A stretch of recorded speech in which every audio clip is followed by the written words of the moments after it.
This weekend, Israel again found itself under attack. Iran fired more than 300 drones and missiles in a revenge attack for Israel's bombing of an Iranian diplomatic compound in Syria.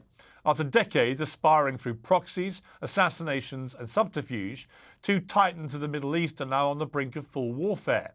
The region and the world is suddenly a much more dangerous and precarious place. Israel says it will respond. How and when it does could be the difference between stability and a full regional war.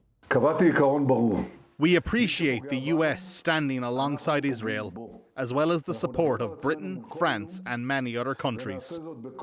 We have determined a clear principle. Whoever harms us, we will harm them. I took some flack over the weekend for immediately urging Israel to show restraint. In fact, one of the people who criticised me most vociferously will be on my panel debating exactly that point in a moment. Many people have argued that Israel is the only country on earth that's expected to endure this kind of attack and respond with restraint, with caution. But my response is to say that's exactly the point. The whole reason Israel is such a vital ally to the West is because it's supposed to be the adult in the room, a Western-facing, democratic, socially liberal bulwark in a neighbourhood of trigger-happy fanatics. If you don't want the United States to be dragged into another Middle Eastern bloodbath, you should agree that this is the time for its key ally in the region to prove its commitment to peace. And let's face it, Iran is already a big loser here. Yes, many Israelis would have died if this attack had been successful, but it wasn't. It was an abject failure. 99% of the drones and missiles were swatted from the sky.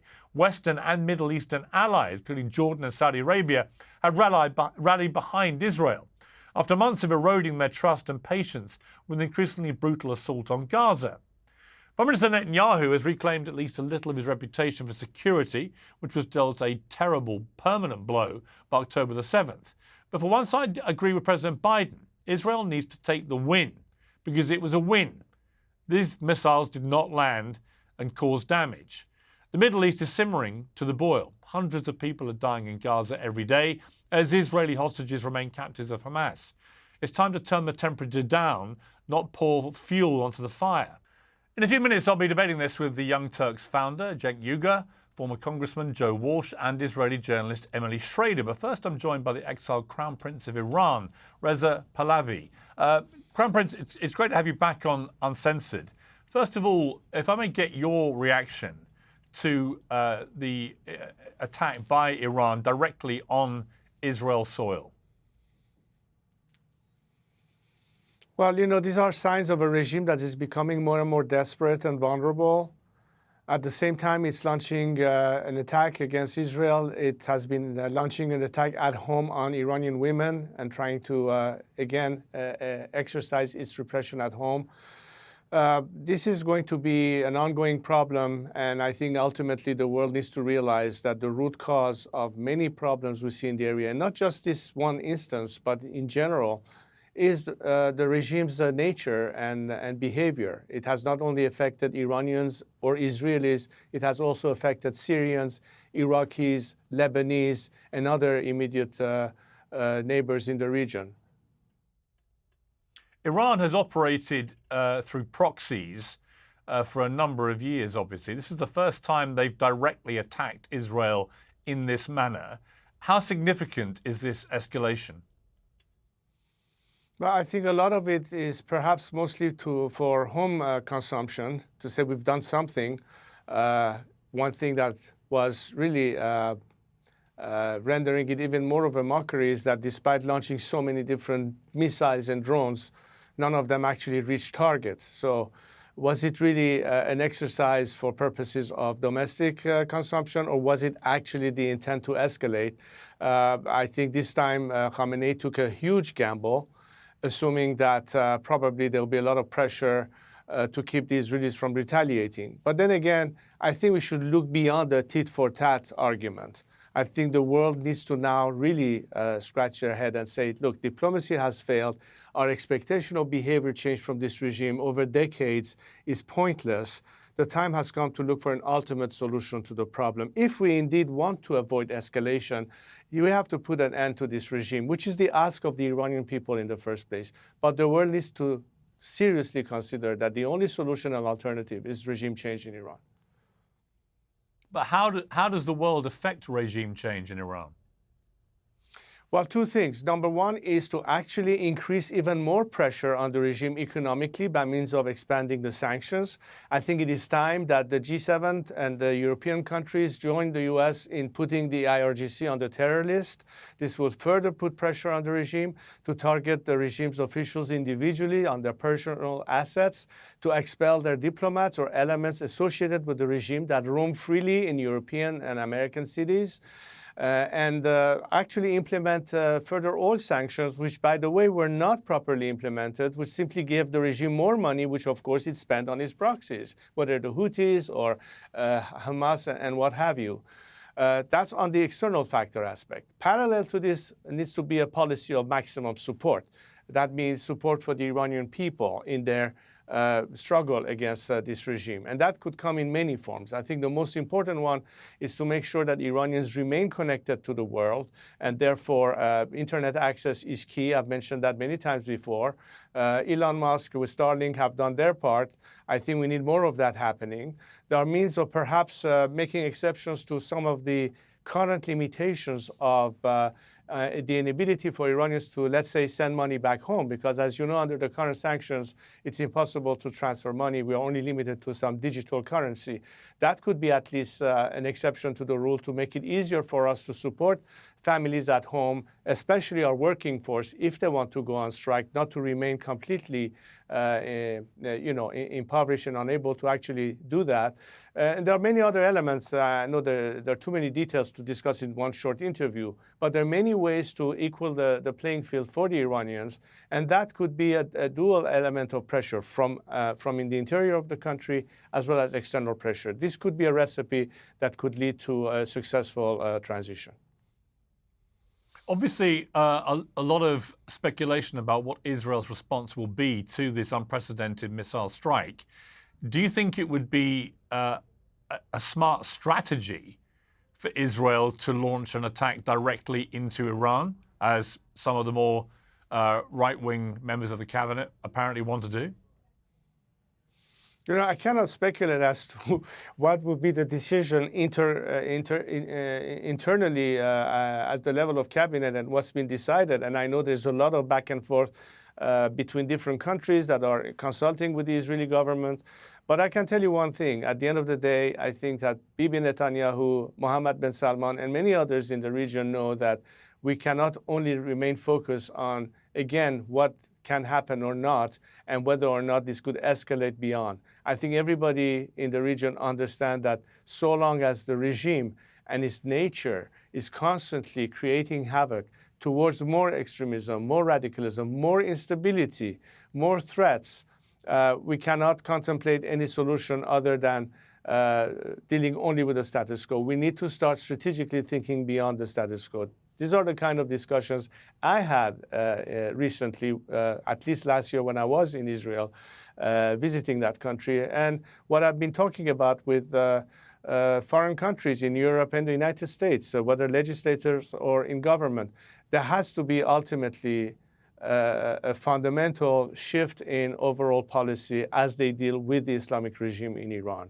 And that would mean that rather than staying only focused on how do we respond, or what's proportional response, and what are the collateral elements, because we know people are suffering. We know Iranians are suffering, Israelis are suffering, Palestinians are suffering, but all because of this regime. So the only remedy ultimately, while we are looking at the immediate response, is a general shift in policy. That is the only way we can get out of this mess and solve really a problem for the region in terms of stability and peace, and of course, beyond that, what could rectify what the regime from its beginning has derailed, which is peace and stability in our region.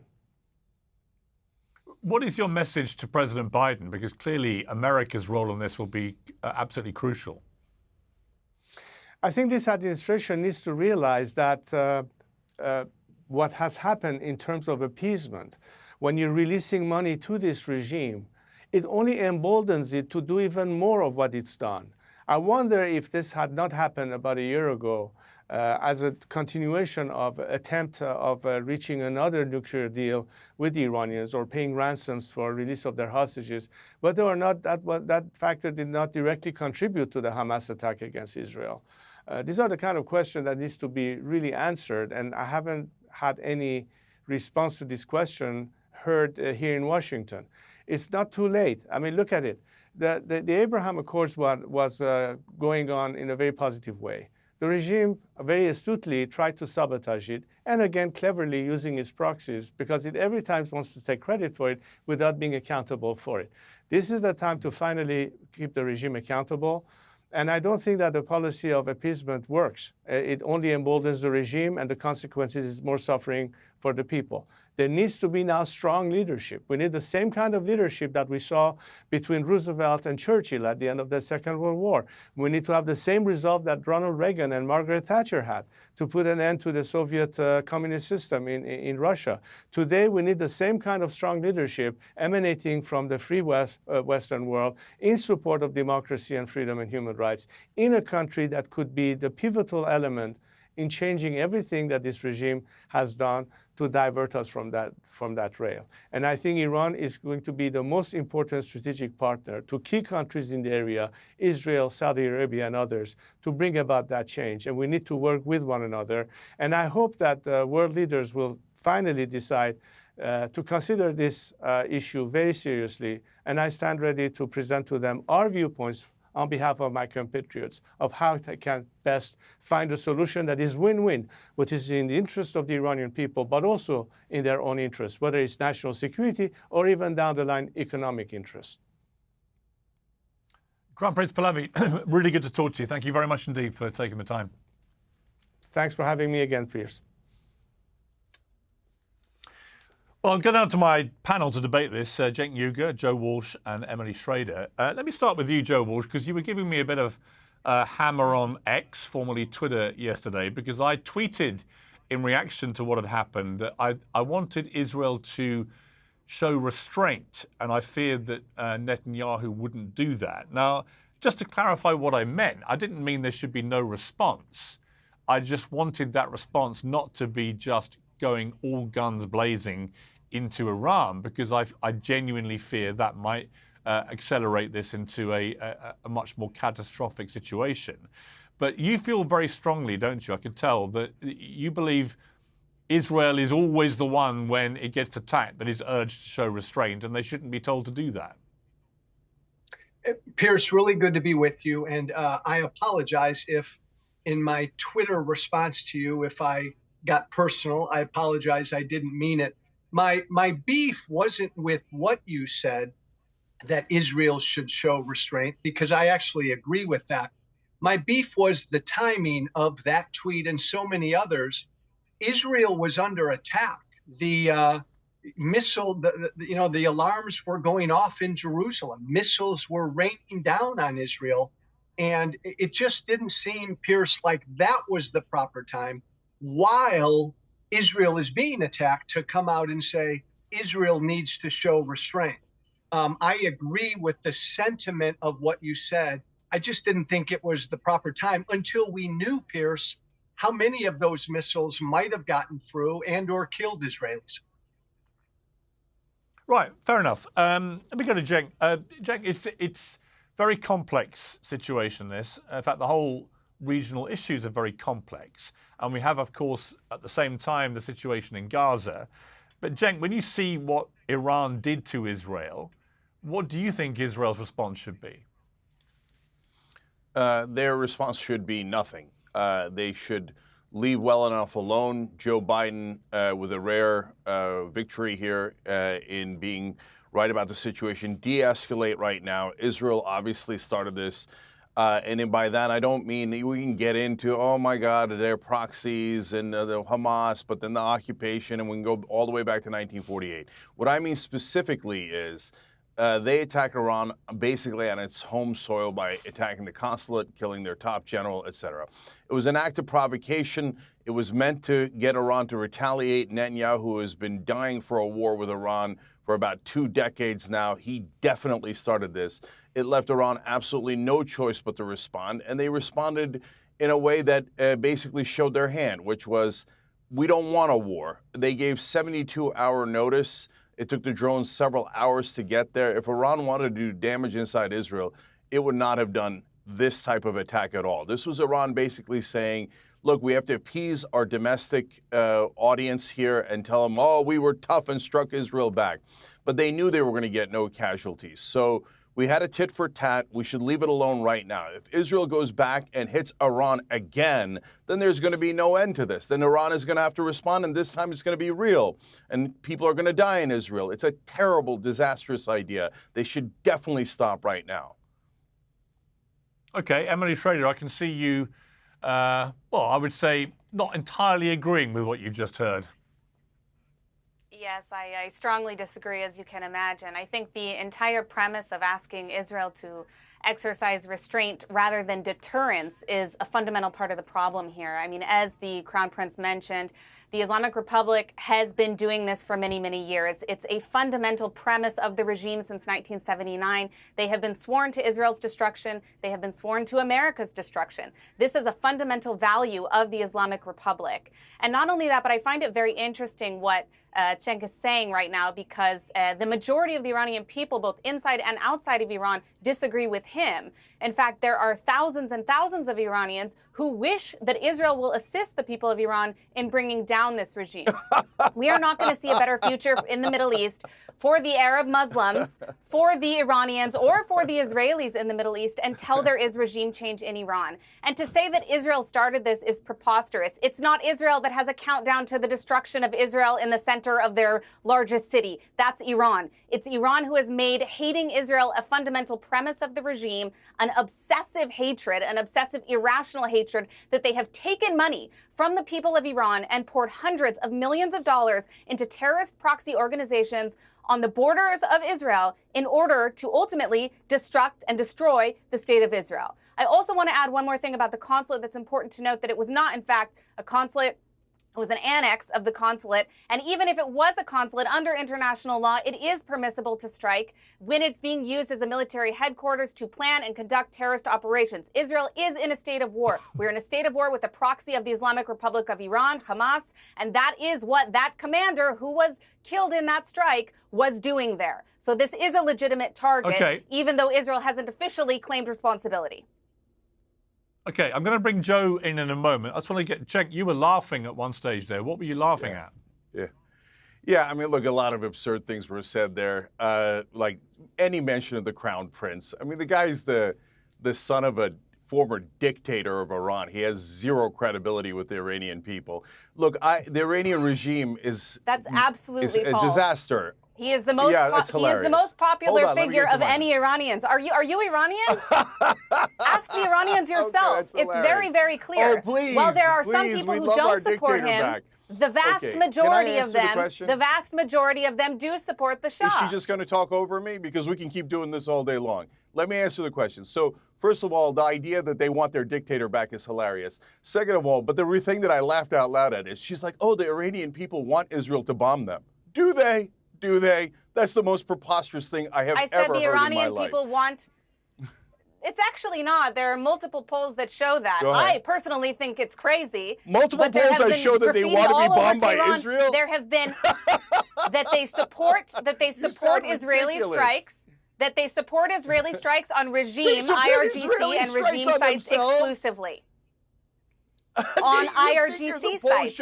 Yes, the majority of the Iranian people support regime change. The majority of the Iranian people support regime change. I find it disgraceful that you are laughing at the suffering of 80 million people who live under an Islamist dictatorship. No.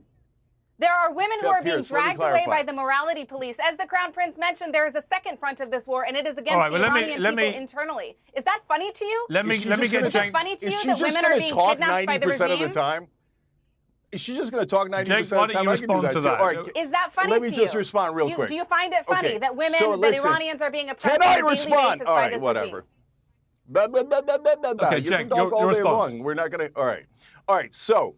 Listen, the Iranian regime is terrible. I don't want Muslim fundamentalists in charge of Iran, and the people of Iran don't want Muslim fundamentalists in charge of Iran. So saying that they're against the regime is obvious. That's not the point. The question is, what are you going to do about it? If you said, hey, there's an internal revolution, and they're disgusted by the way that the Iranian regime is treating women or its own citizens and not giving them freedom, I totally agree.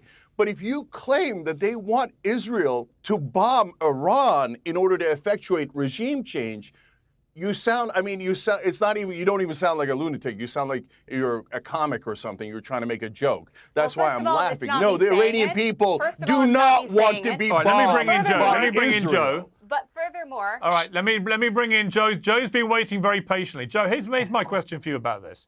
Yeah. I'm not a conspiracy theorist by nature, but let me just put an idea out there about what may be really going on here. It doesn't seem to me to be a coincidence that October the 7th happened when it did, or that Iran chooses this moment to attack Israel directly, and that it may all be linked to the Abraham Accords, to the normalization of relations between Israel and many of the Middle Eastern countries, to the fact that Saudi Arabia was on the verge of joining that normalization of relations with Israel, and that for Iran this is the ultimate nightmare, and that through their proxy tentacles in Gaza and Hamas, they facilitated what happened on October the 7th to cause and maybe deliberately provoke Israel into what they would see as an overreaction, which would then lose global support. And it may be that what they've done with this missile strike directly into Israel is part of the same process, deliberately goading Israel into potentially overreacting,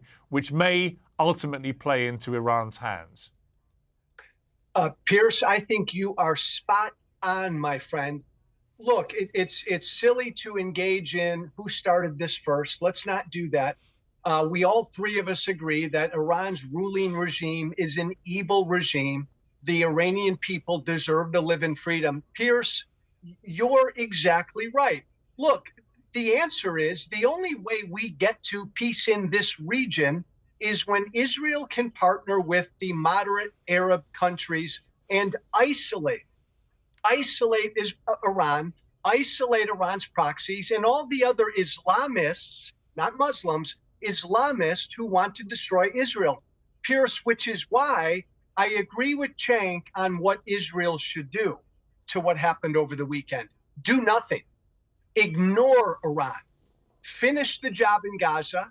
Work with the moderate Arab world to rebuild Gaza and completely ignore Iran. Isolate Iran. That's the only way we're going to get to peace. Emily, I mean, do you agree with that? Do you not see the danger, Emily, that if Israel does now launch a massive counterstrike into Iran, that it could actually be doing exactly what Iran wants it to do?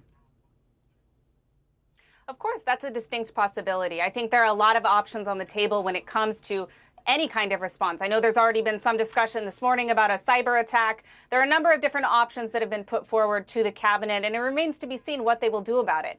I don't know if a military option is the best option for a regime change in Iran. I've advocated for many years now that I think that the Western governments have an obligation and a duty to assist the people of Iran. What the Crown Prince was mentioning about maximum support is incredibly important. The people of Iran want this regime to fall, and I do believe that there is a way to do it peacefully, but it does require a lot of effort on the part of the West, and it does require enforcement of sanctions, not just putting on the books, enforcement of sanctions, adding additional sanctions, choking this regime out until they fall, and also empowering the people. We had multiple uprisings that have been quashed violently by the Islamic Republic. The people are ready. We need to support them, and we haven't seen that from the Western world. We haven't seen that from Europe with their failure to designate the IRGC. We haven't seen that with the enforcement of sanctions. We haven't seen that with a very, very weak Iran policy from the Biden administration. That is something that allows this regime to continue, not to mention, of course, releasing billions of dollars in assets that is then going to terrorist organizations throughout the Middle East that disproportionately harm and kill Arab Muslims in the region. So really, Israel and the Arab world are on the same page. As you mentioned about the Abraham Accords, this is a major threat to the Islamic Republic. This is what they're seeking to destroy. They are an anti-peace entity. And so I think that the democratic Western world needs to push back against that, and they need to empower the people of Iran, increase the pressure on the regime, increase support for the people, and see if that can get us to where we need to go with this regime falling. Okay, Cenk, I mean, I was struck by the fact that immediately racing to the defense of Israel when these missiles were fired were the British, but also Jordan, Saudi Arabia, it was fascinating to watch the geopolitics play out here. How significant do you think that was? Yeah, so there's a lot going on there. First of all, when the UK and the US help Israel knock down the drones and the missiles, I'm totally in favor of that. As you know, Piers, I've been consistent on this from day one. I don't want any civilians dying in Israel, in Gaza, in Iran. That's what I care about the most. And so we want to avoid war. Saudi Arabia has always hated Iran. That's not surprising. Look, Israel actually could unite a lot of the Arab countries, moderate or otherwise. Saudi Arabia, of course, is not moderate. They're also fundamentalist Muslims. They're also dictators, etc. But you could rally all those folks as long as you end the occupation. But if you're going to continue the occupation for another 75 years, 75 days, et cetera, you're never going to rally any of those Arab countries. Yeah, you might get a deal with a dictator or two because they have economic interests on your side, but you're not ever going to get the people on your side. And by the way, in this conversation, we're actually finally getting to somewhere productive. Look, there's plenty of disagreement I have with Emily on the money and the sanctions, et cetera. But overall, think about it, guys. If you bomb Iran, do you think that makes regime change more likely or less likely? Obviously, it makes it less likely because it allows the regime to rally the Iranian people. It depends on what kind of strike. Can I just finish? Depends on what kind. If you're targeting an IRGC site, if you're targeting a nuclear site, you can't make a blanket statement like that. That's massively overbroad. There is a strategic military option. There is no people on Earth. There are no people on Earth that say, oh, it's okay to bomb our country as long as you bomb military or nuclear facilities or anything like that. No, of course they're going to think Israel bombed us. You have to bomb them back. 85% and it's going to rally them around the regime. I can't understand why you can't see that. It's so look, guys. It's not I don't me know. Saying it's thousands of Iranians. Here's it's not. That's right. Let me bring in Joe. Let me bring in Joe. He's been waiting patiently. Let's clarify. Okay. Okay. So Emily says bombing Iran is going to get the Iranian people on Israel's side. I say no. What do you? Well, no. To be fair, no. Wait a minute. To be fair, what she said was it depends. It depends what targets Israel targeted in that eventuality. No, it does not depend. If it was purely there is no military targets, nuclear targets, and so on.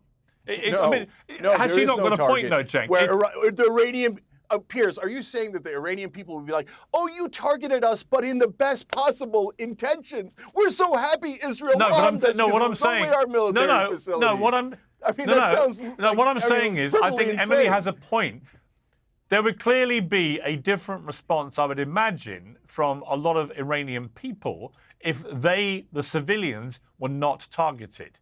I mean, there's a qualitative difference between military targets and civilian targets, isn't there? Barely, because look, it's all about rhetoric. You think the Iranian regime is going to tell their local population, hey guys, don't sweat it. It was just a military site. No, they're going to rile people up. I think it's deeply counterproductive. It helps the mullahs. It helps the Grand Ayatollah. If you bomb Iran in any way, shape, or form, do you think that if America was bombed, we'd be like, oh no, it's okay. They hit a military target. So we're now in favor of the country who bombed us. There's a 0% chance of that. All right, let me bring in Joe now. Let me bring in Joe. We must let Joe have a say. Joe. No, and I'll be brief, Piers. Thanks. I just think what happened this weekend, and I say this as someone who is off the charts pro-Israel, what happened this weekend presents an opportunity for Israel. And I think turning the other cheek right now and ignoring Iran right now is a huge signal of strength. I really do. There are people around the world who hate Israel, who are just waiting for Israel to bomb and attack Iran. Don't give them that. Isolate Iran, ignore them, and focus on what you need to focus on, Israel. Okay, Emily. The problem here is that if Israel doesn't respond in some capacity, maybe it's a cyber attack, maybe it's some other method that we haven't thought of yet, I don't know. But if Israel does nothing, this also is not the right response because doing nothing emboldens the regime. We need to deter the regime, not just Israel, but the entire Western world. This is a disgusting Islamist human rights violating regime that is persecuting its own people. Yeah, but Emily, isn't it also the case, Emily? Maybe it can be done through sanctions. But you talk about, okay, Emily, let me challenge you. But that's not up to Israel alone. Okay, Emily, here's my question for you. is it not a deterrence that Iran fires off all these missiles, including ballistic missiles, cruise missiles, and so on, and none of them landed? I mean, barely nothing worked. It was all neutralized by not just Israel's Iron Dome, but also by its other countries and their defenses in the region. But it was a complete failure operationally. Now, it may well be that Iran intended it not to be that successful, hence the warnings that they gave to the Americans, to the Saudis, and so on.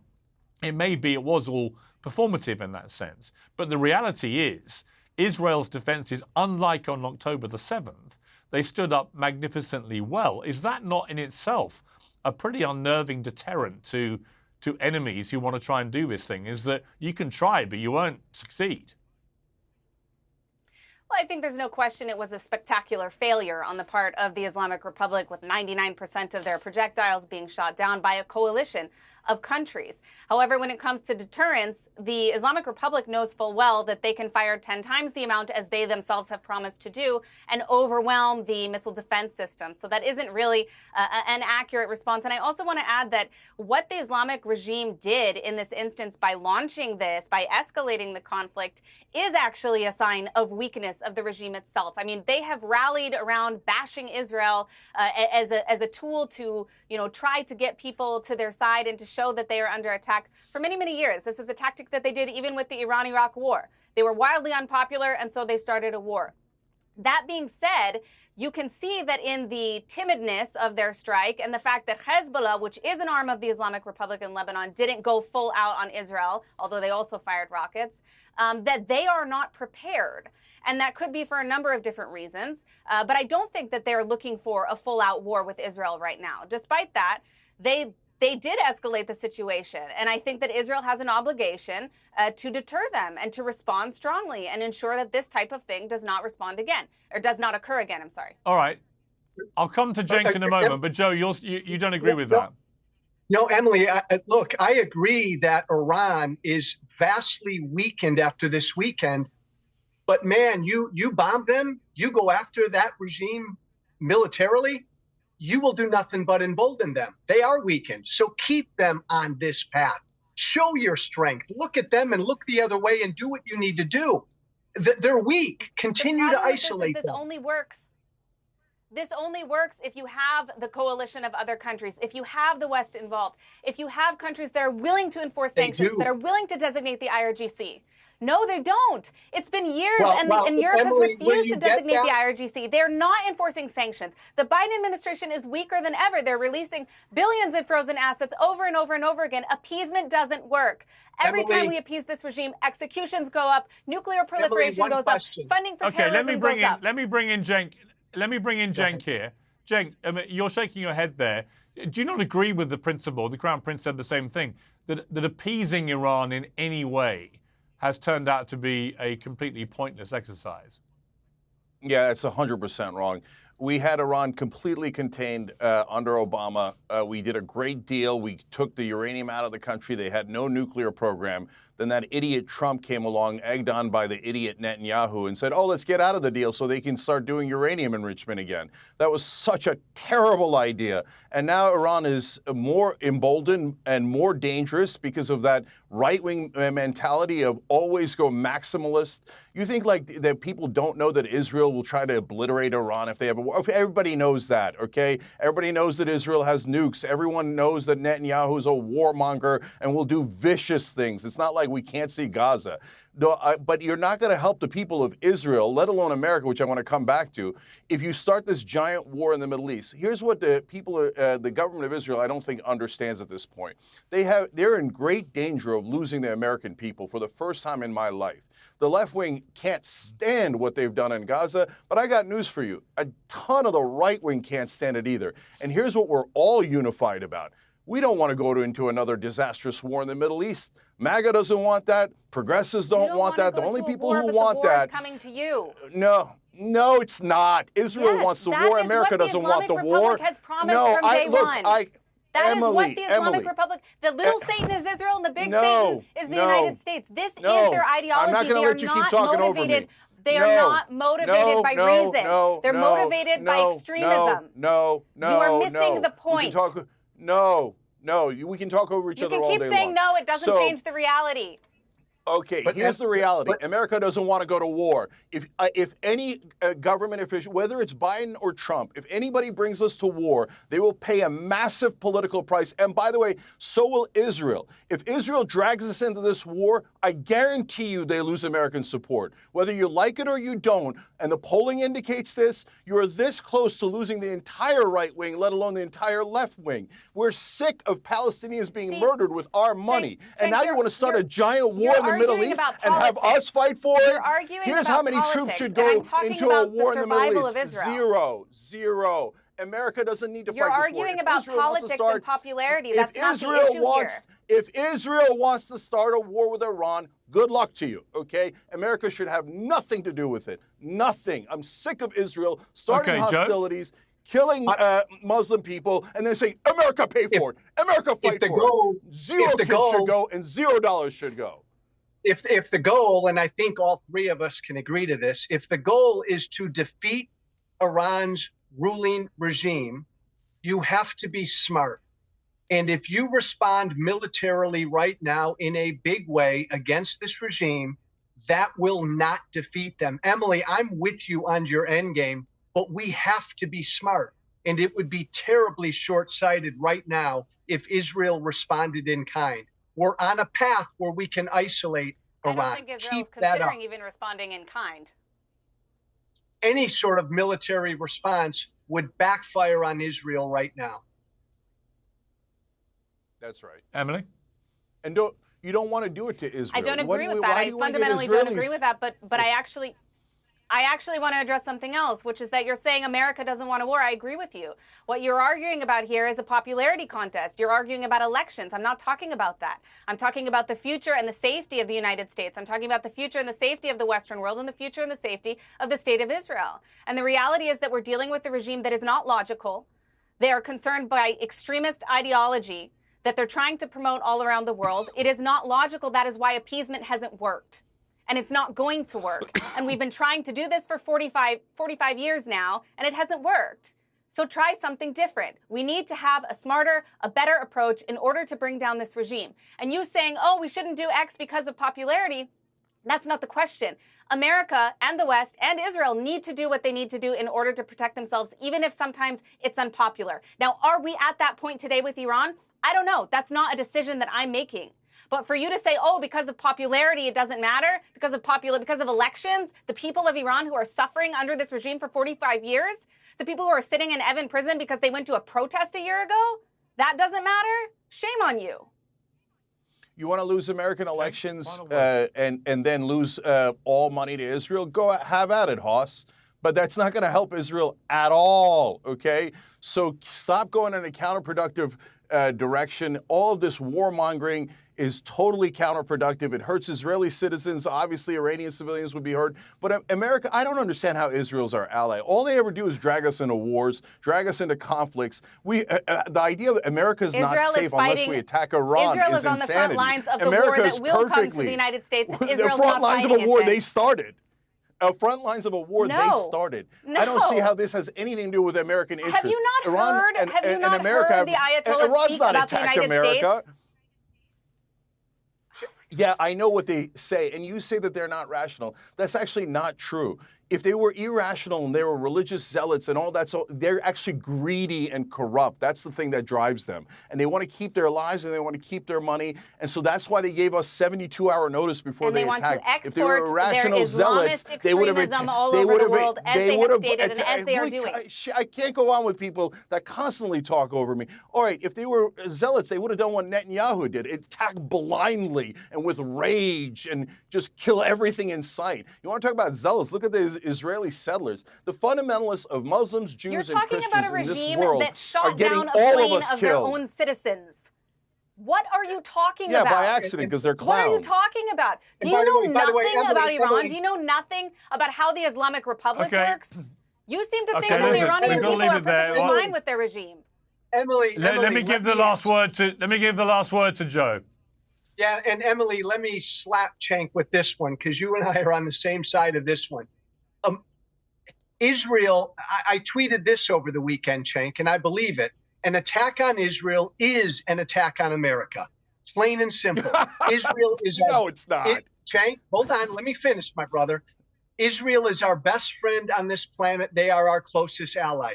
If Israel was hit by any country in that region, like over the weekend, America would be there to defend it, to defend Israel, because they are our best friend. And Cenk, America will always be pro-Israel, period.